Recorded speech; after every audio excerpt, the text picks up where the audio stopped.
Hello friends, welcome to my channel.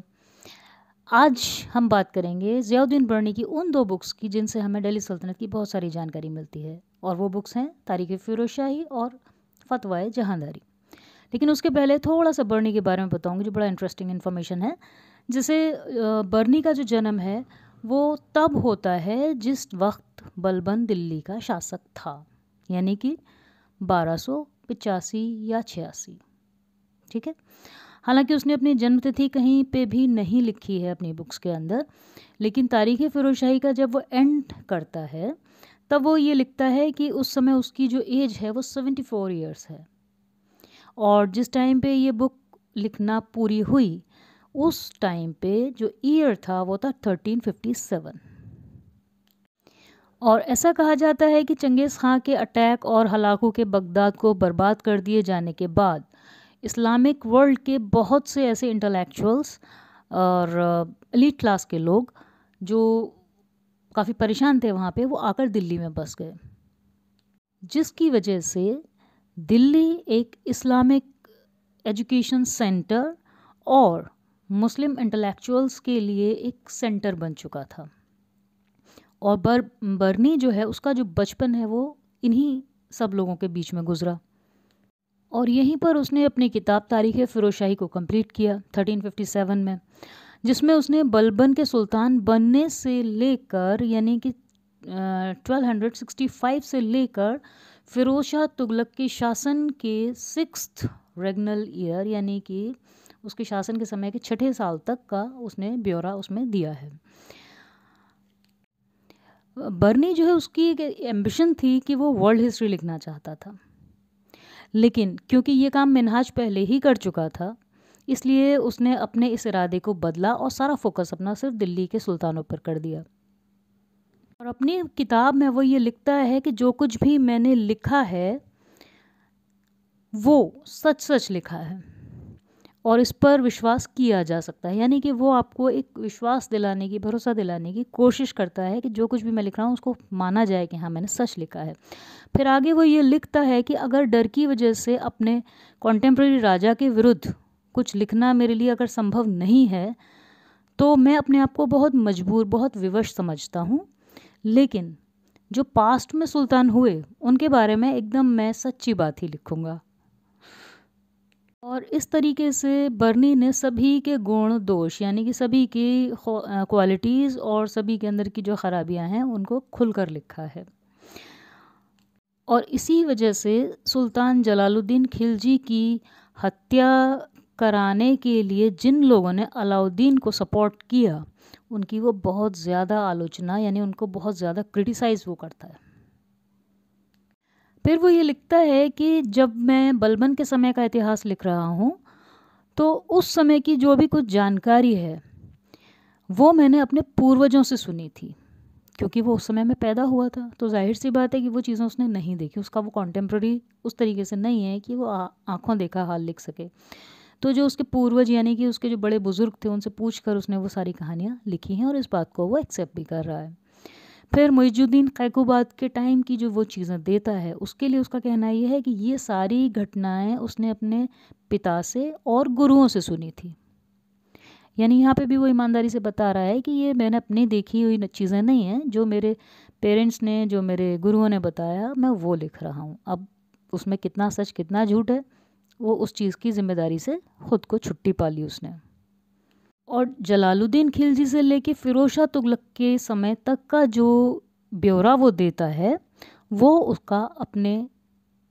आँखों देखा हाल है, या ये कहें कि उन चीज़ों का वो आई विटनेस है, कॉन्टेम्पोररी है। फिर वो अपनी बुक में अपने ही लिखने के स्टाइल के बारे में और अपनी बुक के बारे में बहुत कुछ बढ़ा चढ़ा के भी लिखता है। फॉर एग्ज़ाम्पल उसका ख़ुद का ऐसा मानना था कि तारीख़ फ़िरोज़ शाही के जैसा कोई इतिहास पिछले 1000 सालों में नहीं लिखा गया है, तो ये उसका कॉन्फिडेंस है। फिर वो लिखता है कि इतिहास लेखन की कुछ शर्तें होती हैं, कुछ टर्म्स कंडीशंस होती हैं, और इतिहासकार की अपनी एक जिम्मेदारी होती है, यानी वो एक कुछ अच्छी बातें भी लिख रहा है, ऐसा नहीं है। फिर बर्नी बलबन के टाइम की बहुत सारी इन्फॉर्मेशन देता है, जैसे सुल्तान की सवारी के बारे में वो ये बोलता है कि सीस्तानी पहलवानों को उसने अपनी प्रोटेक्शन के लिए हायर किया था, और जब उसकी सवारी निकलती थी तो ये सीस्तानी पहलवान कंधों पे नंगी तलवारें लेके उसके पालकी के साथ चला करते थे, जिनको वो 60 से 70 हज़ार जीतल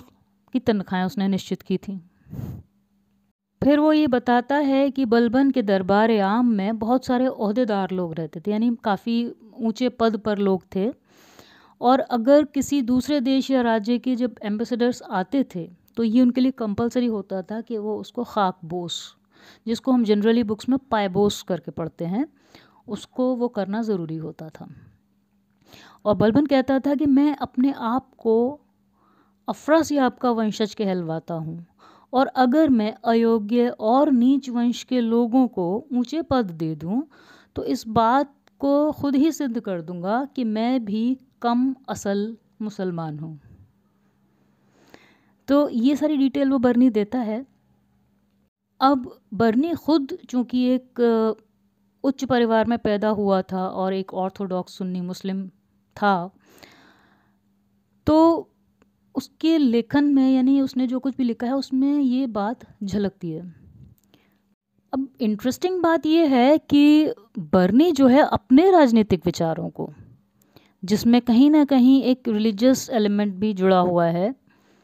उनको वो किसी और के माध्यम से, यानी अन्य लोगों के माध्यम से वो अपनी बुक के अंदर पेश करता है। स्पेशली जब हम फतवाए जहादारी को देखते हैं,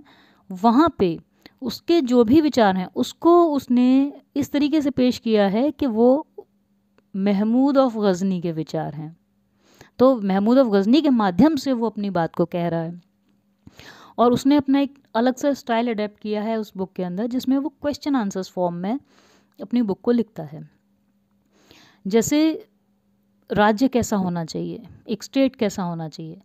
तो उसके बारे में जो भी जितने भी विचार हैं वो उसके अपने हैं, लेकिन पढ़ते टाइम हमको लगता है जैसे वो महमूद गज़नी के विचार हैं। जब वो कहता है कि राजा या बादशाह कैसा होना चाहिए, तब भी लगता है कि वो गज़नी के विचारों को प्रकट कर रहा है। फिर शासन का तरीका कैसा होना चाहिए, तो यानी एक वो आइडियल इस्लामिक स्टेट के बारे में क्वेश्चन करता है और उनको आंसर करता है, और उन आंसर्स को, उन विचारों को वो ये कहता है कि महमूद गज़नी के विचार हैं। और उसके अनुसार बादशाह के लिए ये ज़रूरी है कि वह इस्लाम को संरक्षण दे, शरीयत को लागू करे और गैर मुसलमानों को दंड दे। लेकिन अब दूसरी चीज़ भी वो कहता है साथ ही वो ये भी बोलता है कि धर्मनिरपेक्ष कानून भी ज़रूरी है। और उसके अनुसार जो फिलोसोफर्स हैं, जो इंटेलेक्चुअल्स हैं, उनको एडमिनिस्ट्रेशन में किसी भी तरह की कोई जगह नहीं दी जानी चाहिए। तो ये थी आज की इंटरेस्टिंग जानकारी। अच्छी लगी, कैसी लगी, बुरी लगी, जैसी भी आपको लगी हो कमेंट में ज़रूर आप बताएं, और लाइक, शेयर एंड सब्सक्राइब करना ना भूलें। Thank you.